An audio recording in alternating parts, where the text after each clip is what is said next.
একটা জায়গাতে আমার সাথে রাজ্য সরকারের মত পার্থক্য। আমি রাজ্য সরকারকে বলেছিলাম, আমাদের পশ্চিমবাংলা সরকারকে, যে আপনি ইমিডিয়েট বিধানসভা থেকে একটা রেজুলেশন পাস করুন যে এই অসাংবিধানিক অগণতান্ত্রিক সংবিধানের এতগুলো আর্টিকেলে আঘাত দিচ্ছে এই বিলকে, এই আইনকে প্রত্যাহার করছি, আমরা এখানে এটাকে গ্রহণ করব না, এই মর্মে একটা রেজুলেশন পাস করানো হোক। আর রাজ্যের পক্ষ থেকে সুপ্রিম কোর্টে মামলা হোক আর বিধানসভার এই রেজুলেশনের কপিটা ওই মামলাতে অ্যাটাচ করে দেন, তাহলে খেল জমে যাবে। কিন্তু দুর্ভাগ্য, আমার রাজ্যের অভিভাবিকা, রাজ্যের মুখ্যমন্ত্রী চিৎকার করছেন, চাচামেচি করছেন, ওয়াকফ লাগু আইন লাগু হতে দেব না, কিন্তু শুধু মুখেই তিনি বলছেন। দেখুন ব্যাপারটা সম্মানীয়, তিনি রাজ্যের মুখ্যমন্ত্রী, কি অবশ্যই তাকে সম্মান দিতে হবে, সমালোচনা করার যেমন অধিকার আছে তেমন আপনার কর্তব্য হচ্ছে তার চেয়ারকে সম্মান দেওয়া। কিন্তু একজনের মুখের কথায় তো কিছু হয় না, কি করতে হবে তার জন্য? একবার কি কোনো নোটিফিকেশন জারি করেছে রাজ্য সরকারের পক্ষ থেকে যে আমাদের রাজ্যে ওয়াকফের আইন আমি হতে দেব না, এই জন্য নোটিফিকেশন করে দিলাম? গভর্নমেন্ট কোনো অর্ডার পাস করিয়েছে যাকে জিও বলে, শর্টে পাস করায়নি, কিন্তু গল্প দিচ্ছে আপনাকে আমাকে, কি এটা গল্প দেওয়া হচ্ছে, কি এই রাজ্যে লাগু হতে দেব না।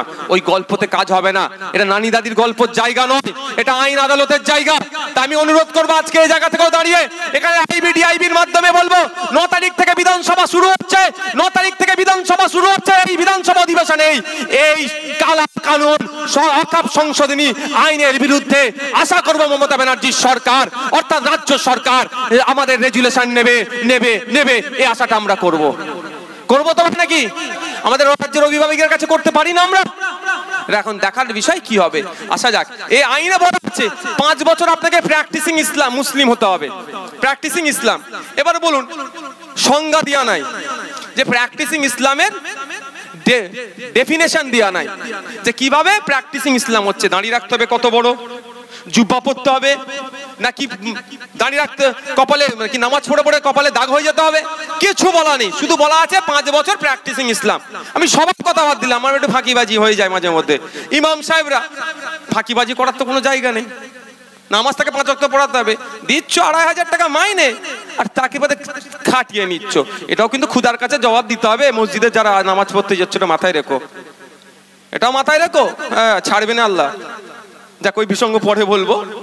তো ইমাম সাহেবরা 5 ওয়াক্ত নামাজ পড়ায়, 5 বছর ধরে একটা ইমাম 5 ওয়াক্ত নামাজ পড়িয়ে অফিসারকে গিয়ে বললো, স্যার আমি একটু ওয়াকফ করতে চাই, ওয়াকফে আওলা ওয়াকফে লিল্লাহ দুরকম আছে, তো করতে চাই। তো অফিসার মুখের দিকে তাকিয়ে যদি বলে, ইমাম সাহেব তুমি 5 বছর নামাজ পড়েছো, তোমার কপালে দাগ নাই কেন? তুমি ফাঁকিবাজি করেছো, তুমি চলে যাও। কি করবেন? কিন্তু ওখানে ডেফিনেশন দেয়া নাই যে প্র্যাকটিসিং ইসলাম এইগুলো থাকলে সে প্র্যাকটিসিং ইসলাম। আপনাকে ইন ফিউচারে আপনি যাতে না অফ করতে পারেন সম্পত্তি, তার রাস্তা বন্ধ করে দিচ্ছে এই মোদী সরকার। আবার বলছে মুসলমানদের ভালো করছে। ইমাম সাহেব ঘরে গিয়ে জামিনের পেরেক দিয়ে একটু কপাল ফপাল ছিঁড়ে ফেলেছে, দাগ হয়ে যাবে না ছিঁড়লে? তারপরে সপ্তাহে অফিসে গেছে, এই দেখুন স্যার আমার কপালে দাগ হয়ে গেছে। অফিসার যদি বলে এই বছরে 29টা রোজা হয়েছে, আপনি তো 25টা রোজা রেখেছেন, 4টে তো ছেড়ে দিয়েছেন, আপনি মুকাম্মাল মুসলমানই নয়। প্র্যাকটিসিং মুসলিম মানে আমি যদি বলি মুকাম্মাল মুসলমান, তাই তো নাকি? এটাই আসছে তো। তাহলে আপনি কি করবেন? আমি এই 29টা রোজার মধ্যে কটা রেখেছি আর কটা ছেড়েছি কোন মেশিন আমাকে চেক করে বলতে পারবে আজকে? আমার এরকম পৃথিবীতে কোনো মেশিন এসেছে? তাহলে একটা করে অফিসার আমার সাথে দিতে হবে। পশ্চিমবাংলায় 3 কোটি কম বেশি সংখ্যালঘু সম্প্রদায়ের মানুষ আছেন, তাহলে 3 কোটি মানুষের সাথে 3 কোটি অফিসার দিতে হবে। ফজরের সময় নওশাদ সিদ্দিকী ঘুমোচ্ছে না, ঠান্ডাকালে নামাজ পড়ছে, তাহলে দেখতে হবে। ইমাম সাহেব আমাদের নামাজ পড়ায়, আমরা ইমামের পেছনে ইক্তেদা করি ইমামের, তার সাথেও একটা অফিসার দিয়ে রাখতে হবে। ইমাম সাহেব নামাজ পড়ছে কি পড়েনি, তাই তো নাকি? মানে এগুলো হচ্ছে বিভ্রান্তকর আইন নিয়ে এসেছে। এই আইনে আগামী দিনে ওয়াকফ যাতে না করা যায়, এর বিরুদ্ধে তো আমরা। আচ্ছা এটা কি? এবার আসা যাক, হিন্দু ভাই যদি ইচ্ছা করে মন্দিরের নামে সম্পত্তি দেবো, তাহলে সেই হিন্দু ভাইকে কি 5 বছর ধরে হিন্দু হতে হবে? এই আইন আছে? এটা জানতে আমাদের ইচ্ছা করবে না? এটা জানতে গেলে কেউ সাম্প্রদায়িক হয়ে যায় না, বরঞ্চ যে জানার চেষ্টা করবে সে দায়িত্বশীল নাগরিক, যে জানার চেষ্টা করবে, যেটা নিয়ে চর্চা করবে, সে সংবিধান প্রেমী। খ্রিস্টান ভাইরা যদি মন্দির গির্জার জন্য সম্পত্তি উৎসর্গ করতে চাই, তাকে 5 বছর ধরে খ্রিস্টান হতে হবে, এরকম কি কোনো আইন আছে? এরকম আইন নেই। আর মুসলমান যদি ওয়াকাফের জন্য সম্পত্তি অফ করতে চায়, তাকে 5 বছর ধরে মুসলমান থাকতে হবে। আবার প্র্যাকটিসিং মুসলমান, শুধু নাম কাস্তে মুসলমান নয়, বা দাদু মুসলমান ছিল, বাপ মুসলমান, আমিও মুসলমান হয়েছে, ওই মুসলমান নয়, প্র্যাকটিসিং মুসলমান। সেটা কেমন হবে সেই সংজ্ঞাটাও বলে দেয়নি, মানে ভবিষ্যৎটা পুরো আটকে দিল। তো এর বিরুদ্ধে তো আমাদের লড়াইটা হিন্দুর বিরুদ্ধে নয়, লড়াইটা দেশের বিরুদ্ধে নয়, লড়াইটা বিজেপির নিয়ে আসা কালো আইনের বিরুদ্ধে। এটা মাথায় রাখবে। এই আইনে বলা আছে ওয়াকফ ইউজার বাতিল করেছে। ভালো করে বুঝবেন, এটা খুব গুরুত্বপূর্ণ বিষয়। ওয়াকফ ইউজারটা কি জিনিস? আপনাদের এখানে যারা মানুষজন আছেন, বাড়িতে আজকে যারা দেখবেন 100 বছর, 150 বছর, 200 বছরের মাদ্রাসা, মসজিদ, ঈদগাহ আছে না নাই? কিভাবে পেয়েছেন?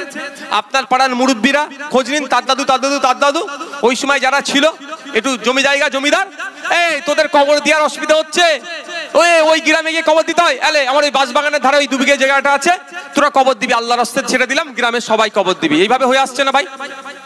মসজিদ তোরা 3টে পাড়া 4টে গ্রাম পার হয়ে নামাজ পড়তে যাস, বর্ষাকালে খুব অসুবিধা হয় তোদের, তাই না? বলে হ্যাঁ বাবু অসুবিধা হয়।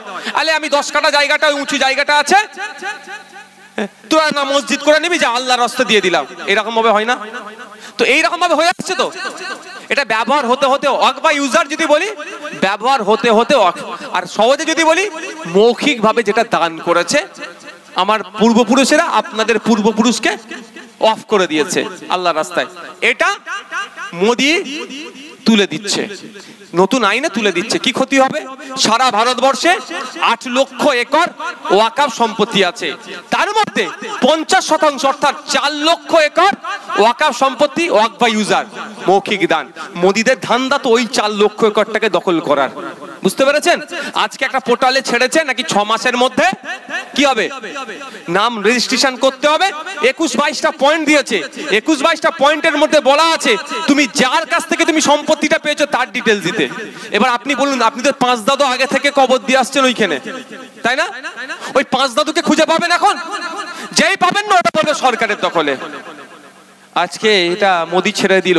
আর আমাকে যিনি বাঁচাবেন বললেন, পশ্চিম বাংলায় ওয়াকফ হয়ে কিছু করতে দেব না, আমাদের শ্রদ্ধেয় সম্মানীয় মাননীয় মুখ্যমন্ত্রী কিন্তু এই বিষয়ে কিছু বললেন না। একটা শ্মশানের নামকে কেউ এডিট করে দিলে মাননীয়া প্রেস কনফারেন্সে বলে দেয় এটাকে অমন করেছে, এটা উচিত হবে না। এত বড় বিষয় মুসলমানদের ওয়ামসি পোর্টালে 6 মাসের মধ্যে আপলোড করার ঘোষণা দিচ্ছে, এ নিয়ে কোনো কথা বলছে না। যাক, আমি আবার ফিরে আসি। ওয়াকফ ইউজারটা হচ্ছে এই রকম ভাবে হয়েছে। আচ্ছা, এইটাকে এখন মোদিজি বাতিল করে দিচ্ছে, অর্থাৎ রেজিস্ট্রেশন ছাড়া যে ওয়াকফগুলো হয়েছে সেগুলো সব বাতিল। মোদিজি যদি নতুন আইনে বলতো এটা 2025 সালে আইন হয়েছে, এই 2025 সালের পর থেকে যদি কেউ অফ করতে চাও, মৌখিক অফ করলে কিন্তু সেটা আর গ্রাহ্য হবে না, সেটা আমি কি বাতিল করে দেবো, তাহলেও মানা যেত। যারা 400 বছর আগে অফ করে গিয়েছে সেটাকেও নাকি বলছে বাতিল করবে। কারণটা কি? মোদির বন্ধুর নজর পড়েছে তো কলকাতার নামি দামি জায়গাটার উপরে। মোদির বন্ধু দিল বোম্বাইতে ওয়াকফের একটা অনাথ আশ্রমের জায়গাকে দখল করে প্রাসাদ সম বাড়ি বানিয়েছে। সুপ্রিম কোর্ট মামলা চলছে, কিছুদিনের মধ্যে মামলাতে হেরে যাবে। তরিফার জন্য আইনটা চেঞ্জ করে বন্ধুর জন্য সহযোগিতা করে দিচ্ছে। এই ওয়াকফ ইউজার আপনার আমার পূর্বপুরুষ মৌখিক যে দানটা করে গিয়েছে, আইনের মধ্যে না আইনের বাইরে আগে জেনে নিতে হবে? বলতে পারে তো আইনের মধ্যে। আমি ছেড়ে দিলাম মুসলিম পার্সোনাল ল।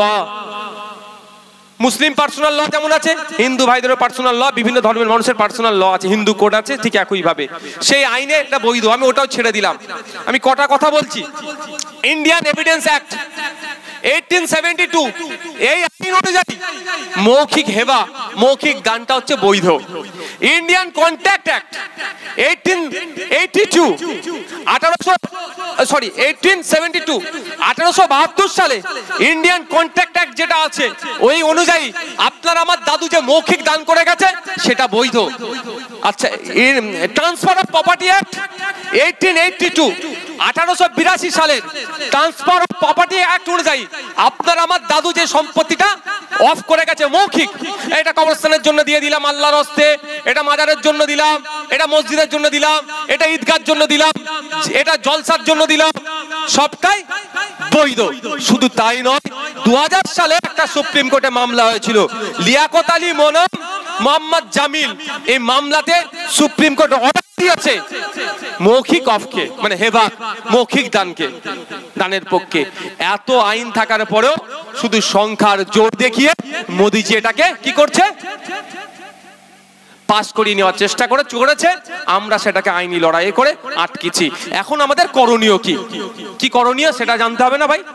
করণীয় হচ্ছে আমাদের দুটো, একটা আইনি লড়াই করা, সুপ্রিম কোর্টে করছি, আর একটা মাঠে ময়দানে গণতান্ত্রিক প্রক্রিয়ায় শান্তিপূর্ণভাবে লাগাতার আন্দোলন চালিয়ে যেতে হবে। কেউ যদি পশ্চিম বাংলায় আন্দোলন করা যাবে না, তার কথাকে পাত্তা দেওয়ার প্রয়োজন নেই। হ্যাঁ, পশ্চিম বাংলায় আন্দোলন হবে, শান্তিপূর্ণ আন্দোলন হবে, মেদিনীপুরে আন্দোলন হবে, বাঁকুড়াতে হবে, বীরভূমে হবে, দক্ষিণ 24 পরগনা হবে, উত্তর 24 পরগনা হবে, কলকাতাতে হবে, ফুলপুরা শরীফে হবে, প্রতাপপুরে হবে, সারা রাজ্যে আন্দোলন হবে, কেউ আটকাতে পারবে না। এটা মাথায় রাখা জানো। তবে হ্যাঁ, অনুরোধ এটাই, অবশ্যই এটাও আমিও চিন্তিত, আমাদের রাজ্যের উপরে শকুনের নজর পড়েছে। কি বললাম? শকুনের নজর পড়েছে আমাদের রাজ্যের উপরে। আমরা শান্তি শৃঙ্খলার সাথে একে অপরের সাথে কত সৌহার্দ্যের সাথে ছিলাম, আর এখন এরা শুধু রাজনীতি করার জন্য, ক্ষমতায় আসার জন্য হিন্দু হিন্দু ভাই ভাই স্লোগান তুলে হিন্দু মুসলমানের মধ্যে বিভেদ লাগাতে চাইছে। যারা এটা করছে তাদের বলবে, এই তিলোত্তমা কে রে ভাই? উত্তর দে, তার ধর্মীয় পরিচয়টা কি? সিবিআই বলছে 54 জন ওই রাত্রে ওই করিডোরে যাতায়াত করেছে, কিন্তু সিবিআই ওই 54 জনকে খুঁজে বার করছে না কেন? তুমি হিন্দু হিন্দু ভাই ভাই বলছো, আর উত্তরপ্রদেশে হিন্দুর বাড়িতে হিন্দু গরিব হিন্দু বলে সেই লজ ভাড়া করে বিয়ে করছিল, তাকে পিটিয়েছে, তা নিয়ে তুমি কথা বলো না কেন? তুমি বলছো হিন্দু হিন্দু ভাই ভাই, শুনছি তোমার পেট্রোল পাম্প আছে, পেট্রোল পাম্পের উপরে লিখে দাও হিন্দু ছাড়া এখানে পেট্রোল বিক্রি নাই, লিখতে পারবে? ব্যবসায় তখন বলবে না, হবে না। আর ভোটের সময় হিন্দু হিন্দু ভাই ভাই, ভোট মিটে গেলে হিন্দু আর বলবেন না, বলা যাবে না, ওটা স্টেজ। তো বুঝতে পারছেন কি বলছি? এটাও কিন্তু কালো নজর, আমাদের কালো মেঘ আমাদের শান্তির বাংলা, সম্প্রীতির বাংলা, ঐক্যের বাংলার উপরে আসছে।